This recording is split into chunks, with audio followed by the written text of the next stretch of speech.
Chapter 4, The Priority of Purpose. Purpose precedes creation. Every child is delighted by a tour through a car factory or book printer.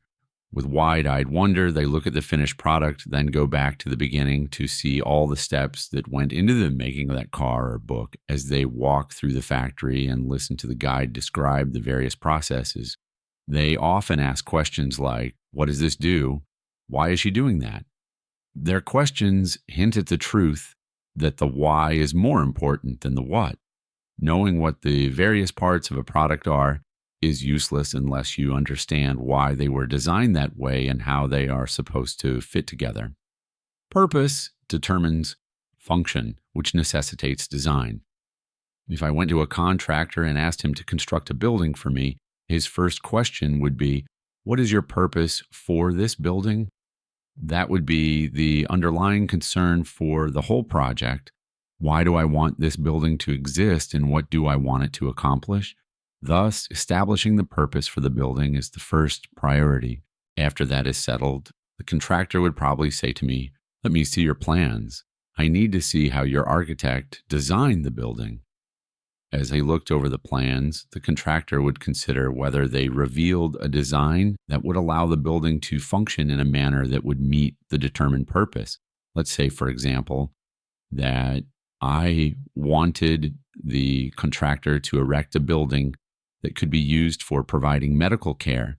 The building must, therefore, meet the needs of doctors, nurses, X-ray and lab technicians, patients, and so on. And the design must facilitate that performance. Thus, the purpose for the building determines its function, and the function necessitates design. If the building is to function as a doctor's office, its design will be quite different than that of a hospital. Let's consider another example. If my wife wants to sew a dress, purpose, she will design the dress to meet her needs for either summer or winter wear function. She might make a dress for winter out of heavy material and style it with a snug fit, a high neck, long sleeves, and fur trim. A summer dress, on the other hand, might be cut from a lightweight material and fashioned with a loose fit, a low neckline, short sleeves, and lace or net trim. The winter dress, whose function is to keep her warm, would reveal that in its design. Likewise, the summer dress would be styled to keep her cool and comfortable during hot weather. In essence, what you are and how you are was predetermined by why you are. Your design is perfect for your purpose. A purpose produces design, and design predicts potential. Now, if I'm going to create something that will fly, I must first decide that the object's purpose is to fly. Then I have to determine what function and design will allow the object to accomplish that expectation. And in other words, I will put into the kite, the helicopter, or the airplane the ability to do what I am asking it to do. My design will include whatever is needed for the object to fly, because I intended for the object to fly, and I built into it the ability to fly. The object can fly. Therefore, purpose produces design, and design predicts potential.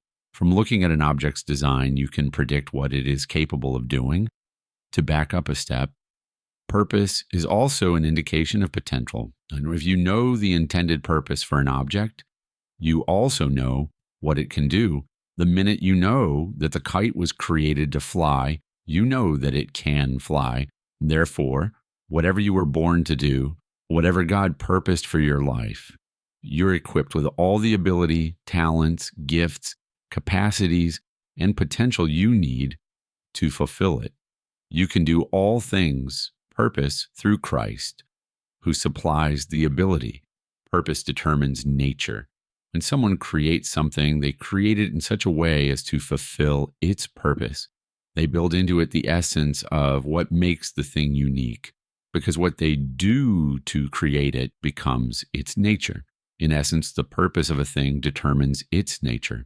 The word nature, as defined by Webster, means the particular combination of qualities belonging to a person, animal, thing, or class by birth, origin, or construction.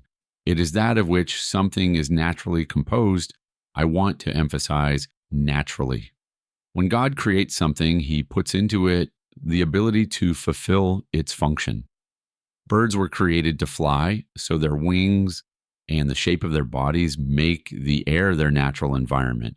Oh, they may sit on the ground or in trees, and they may love your cages, bird houses, and bird baths, but they don't really prefer to be there. Birds are happiest when they are flying.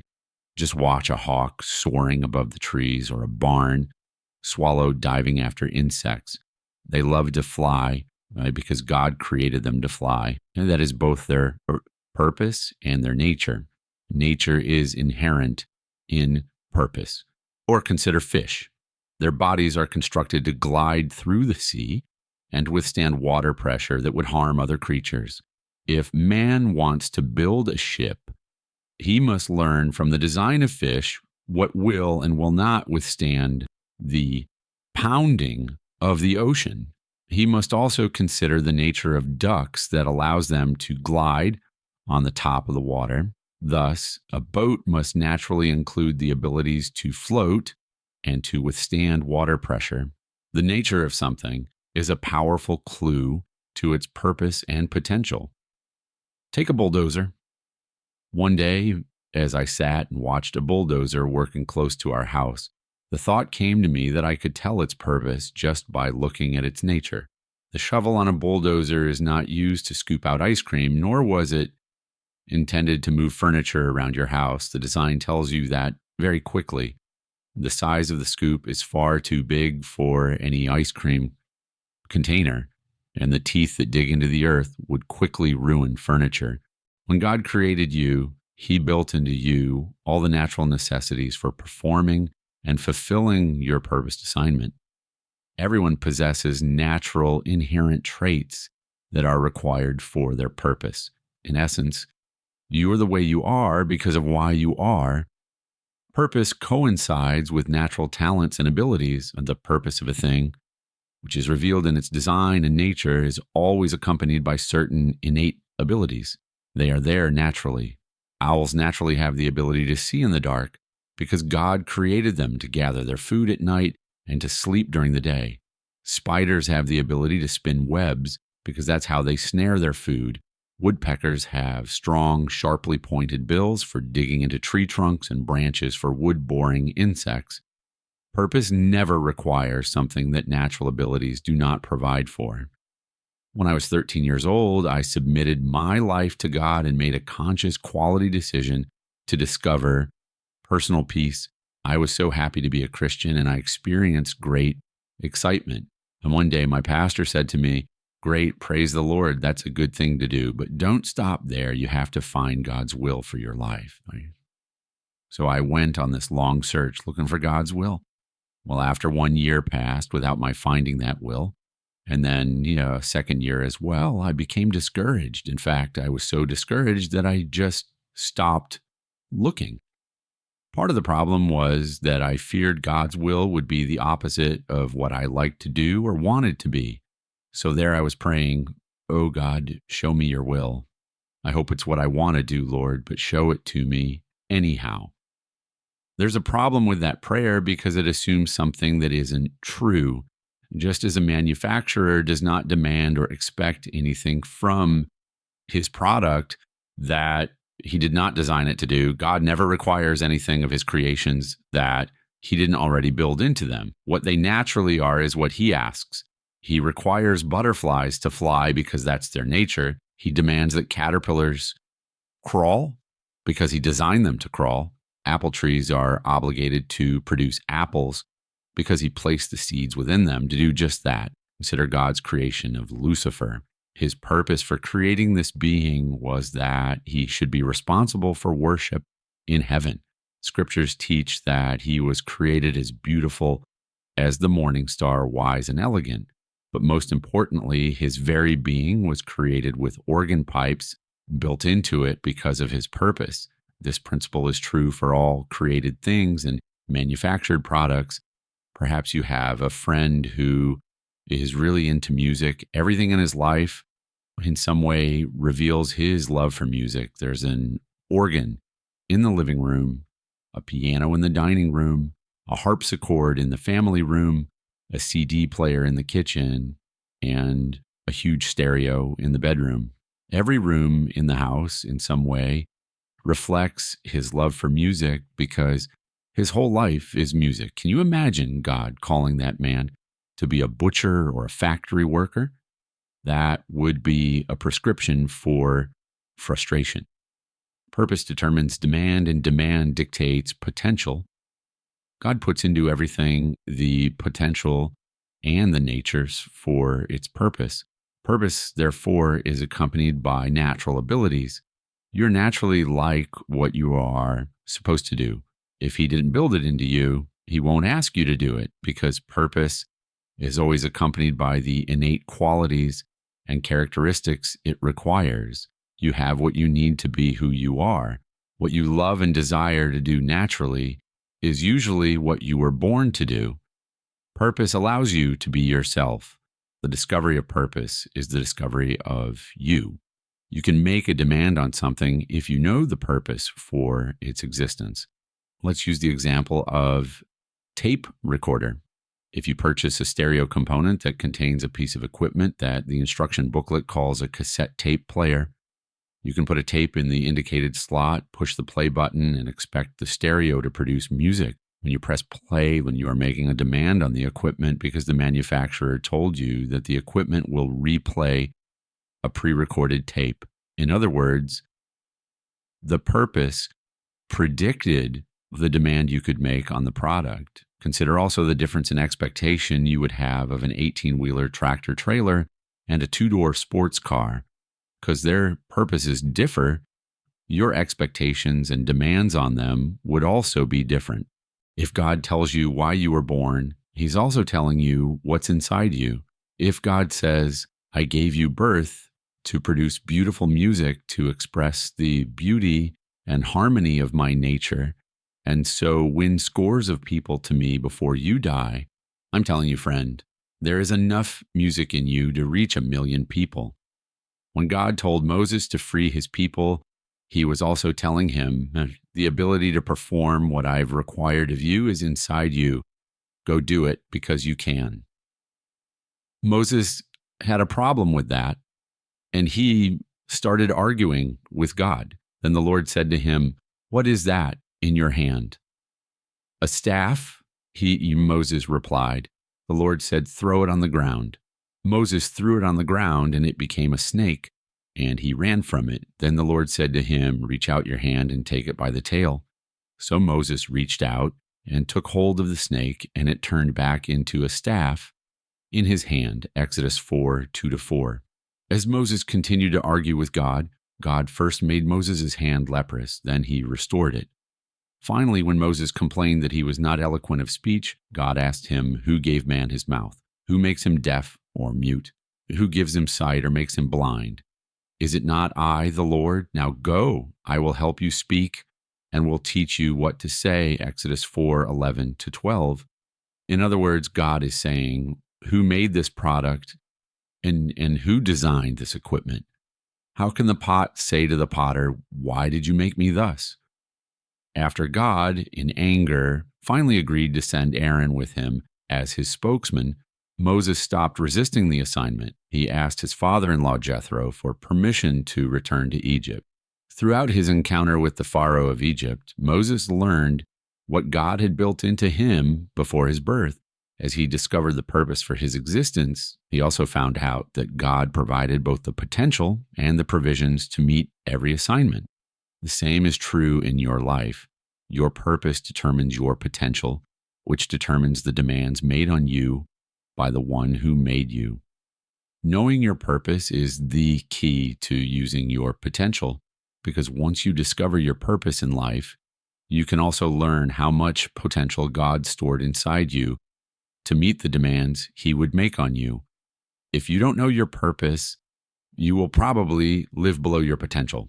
Potential is equal to purpose. Provisions. Go with the assignment.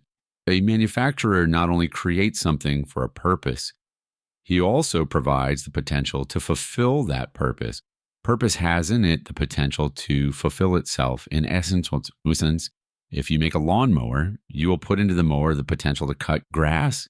It's important to know the purpose for your life, because your assignment and your provisions are related to that purpose. Whenever God gives you an assignment, He also is responsible for the provisions for that assignment. What God calls for, He provides for. He will never call you to do anything without providing the resources to accomplish that task. This does not mean that God will provide for every plan you undertake, because He is not obligated to pay for something He didn't buy. I mean, if your plans are not in tune with His purpose, you may encounter problems completing everything you've undertaken. Many folks are doing work for God that God didn't ask them to do, and they are asking Him to pay the bill. God doesn't work that way. He provides for His purposes, not our plans. The church in particular is guilty of this error. Remember, many are the plans in a man's heart, but the Lord's purpose prevails. Jesus told His disciples after Peter announced that He was the Christ, "Blessed are you, Simon, son of Jonah, for this was not revealed to you by man, but by my Father in heaven. And I tell you that you are Peter, and on this rock I will build my church, and the gates of Hades or hell will not overcome it." Matthew 16:17-18.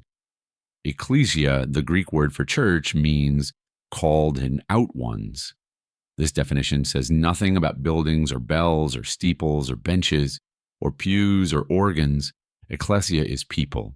Thus, this verse means, upon this rock I will build my people, my called out ones, and they will be so powerful that hell itself will not control them. Wow, that's power, but where is it? Too often the church is everything but powerful because we are asking God to bless plans that He didn't make. God's intention for the church was not to have church services and children's church and choirs and women's meetings.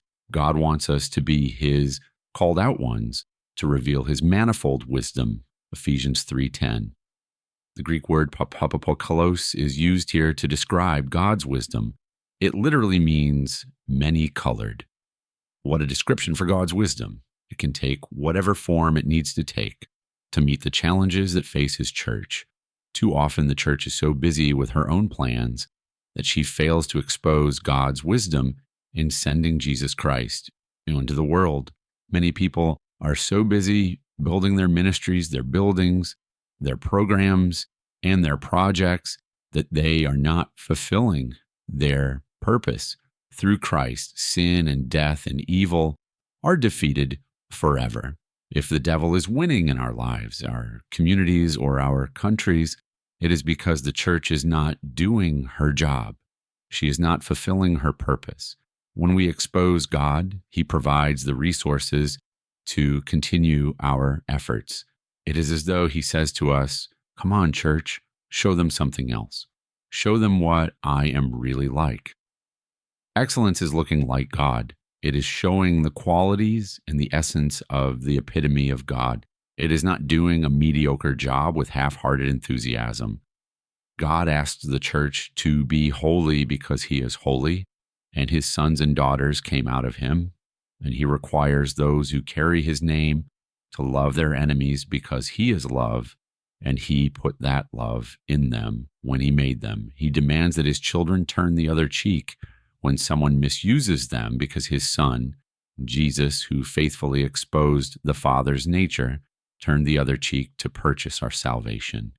And we are heirs of God with Christ. Until the church takes seriously her calling to expose the totality of God's love, grace, and power, she will continue to struggle because she is asking God to provide for plans that are not His. God will not ask His called out ones to do something that He has not provided for. The demands He places on His people reveal the potential He placed within them before their birth. With each and every demand always come the provisions to accomplish the task. He is not in agreement with the church when she tells Him what she cannot do. God's sons and daughters are covered so long as they discover His purpose and walk in it. Oh, there may be some roadblocks along the way, but God will always provide a window when the door slams shut. He needs some people who will be obedient long enough to see the provisions for the assignments He gives. Purpose doesn't make those tasks easy. It makes them possible. In essence, every manufacturer provides genuine parts and services for his product. God does the same for you according to his purpose.